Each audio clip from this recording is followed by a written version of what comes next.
Hi, I'm back with another video, basically a follow-up and an addition to my previous video on DIY countertop spray. I've gone and done the kids' bathroom, which is double sinks. I did have to remove their sinks because they had gold sinks, so I've replaced them with brand new white sinks. You'll see they also had a different type of countertop prior in the pictures, which was more of a satin type finish, so I sanded this one down, which I did not with the previous counter in my bathroom. So I sanded and then same steps, put on the base coat, then I put on the stone spray, and then the polyurethane.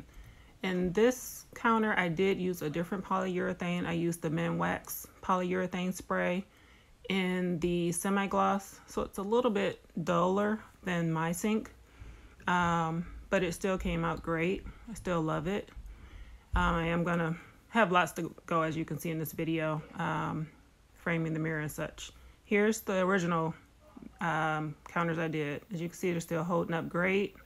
Love it. Very durable, easy to clean, no chipping. And I've dropped things on them and doing other repair work, such as installing a light fixture and when I did the removal of the medicine cabinet. These again are the two items. I didn't have a picture of the polyether spray. Have a good one.